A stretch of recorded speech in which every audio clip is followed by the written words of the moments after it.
Habari njema ndugu zangu katika Kristo.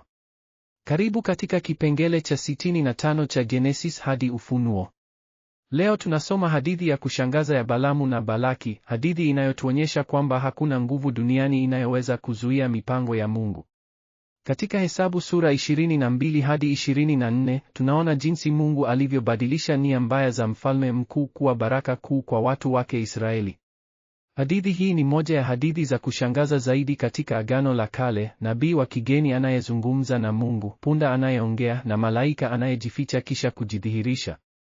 Lakini zaidi ya kushangaza ni hadithi ya mwanga wa Mungu unaofika katika giza la uchawi na upotovu.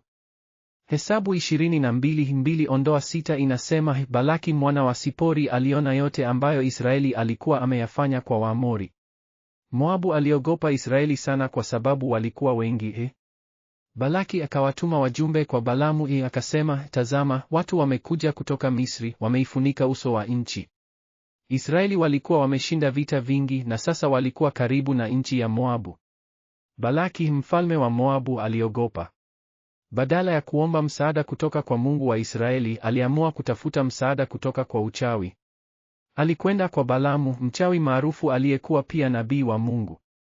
Hapa tunaona mchanganyiko wa kushangaza, mtu mmoja aliyekuwa na uwezo wa kuongea na Mungu, lakini pia aliweza kutumia uchawi. Jambo la kwanza ambalo wengi wanalisahau, Balaamu alikuwa nabii wa kweli wa Mungu, lakini kutoka taifa la kigeni. Hii inatuonyesha kwamba Mungu hanazuiwa na mipaka ya kitaifa, anaweza kutuma neno lake popote. Jambo la pili, punda ya Balaamu alimwona malaika mara 3 kabla Balaamu hajamwona. Wanyamapori mara nyingi wanaona ukweli wa kiroho kuliko sisi binadamu tunavyoona. Jambo la tatu, Balaki alimlipa Balaamu kwa ajili ya kufanya kazi ambayo Mungu alikuwa amekataza. Hii ni mfano wa kushangaza wa jinsi binadamu wanavyojaribu kumwongoza Mungu kwa fedha. Lakini Mungu hawezi kununuliwa. Mapema katika hadithi, Mungu alimwambia Balaamu wazi, usiende pamoja nao, usiwaapie watu hao, kwa maana wamebarikiwa. Hesabu saa 22 na madakika 12. Mabadiliko makuu ya kiteolojia katika hadithi hii ni matatu. Kwanza, tunashuhudia mabadiliko kutoka laana hadi baraka. Balaki alitaka Balaamu alaani Israeli, lakini kila alipojaribu, maneno ya baraka yalikuja kinywani mwake. Hesabu saa 23 na madakika 20. Tazama, nimepokea amri ya kubariki, yeye amebariki na mimi siwezi kuibadilisha. Pili, tunashuhudia mabadiliko kutoka ujinga hadi mwanga. Balaamu alipofika mahali ambapo malaika alisimama, macho yake yalifunguliwa. Kisha Bwana akafungua macho ya Balaamu, naye akamwona malaika wa Bwana amesimama njiani. Hesabu saa 22 na madakika 31. Tatu, tunashuhudia mabadiliko kutoka utawala wa binadamu hadi mamlaka ya Mungu. Balaki alikuwa mfalme mkuu, lakini hakuweza kumfanya Mungu abadilishe nia yake. Wanyamapori waliangalia hali hii kwa mshangao. Ndugu zangu, nimeshindwa. Niliongea na binadamu kwa mara ya kwanza katika historia, lakini bado hakuona malaika aliyekuwa mbele yake.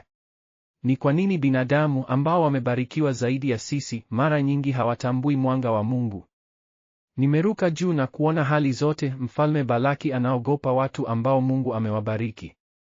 Lakini alijaribu kutumia uchawi dhidi ya baraka ya Mungu.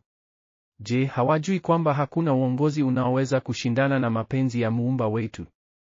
Naona jambo la kushangaza, nabii aliyekuwa anaweza kupotoka akageuzwa na Mungu kuwa chombo cha baraka. Hata wakati binadamu wanajaribu kutenda mabaya, Mungu anayageuza kuwa mazuri. Ni upendo mkuu namna gani! Hadithi ya Balaamu na Balaki ina mafunzo muhimu kwa maisha yetu ya leo. Kwanza, tunajifunza kwamba Mungu anaweza kutumia hata mazingira ambayo yamekusudiwa kutuumiza ili kutuletea baraka. Kama vile Balaamu alivyolazimishwa kubariki badala ya kulaani, Mungu anaweza kugeuza hata michoro mbaya ya adui zetu kuwa baraka kwetu. Warumi saa 8 na madakika 28 inasema, tunajua kwamba katika mambo yote Mungu hufanya kazi pamoja na wale wampendao kwa wema wao. Pili, tunajifunza umuhimu wa kufungua macho yetu ya kiroho. Kama Balaamu, mara nyingi tunahitaji Mungu atufungulie macho tuone ukweli wa hali zetu. Tatu, tunajifunza kwamba fedha na utajiri haviwezi kumwongoza Mungu. Balaamu alibadilisha msimamo wake kwa sababu ya mapato, lakini mwishowe ilibidi afuate maagizo ya Mungu.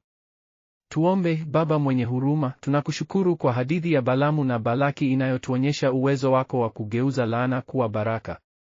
Kama vile ulivyofungua macho ya Balaamu kuona malaika wako, tunaomba utufungulie macho yetu ya kiroho tuone ukweli wa mazingira yetu. Tusaidie tusiruhusu fedha au mapato yabadilishe imani yetu. Tufundishe kuamini kwamba unaweza kutumia hata mazingira magumu kutuletea baraka. Kama vile ulivyolinda Israeli dhidi ya laana za Balaki, tulinde pia dhidi ya mipango ya adui zetu. Tumpe imani ya kujua kwamba hakuna kitu kinachoweza kuzuia mipango yako mema katika maisha yetu. Tunasali katika jina la Yesu. Amina. Mungu akubariki kwa kusoma neno lake leo. Kumbuka, Mungu anaweza kugeuza kila hali kuwa baraka kwako. Tutaonana katika kipengele kinachofuata tunapoendelea katika safari yetu kutoka Genesis hadi Ufunuo. Ubarikiwe. Jiandikishe kwa maudhui zaidi ya kusoma Biblia.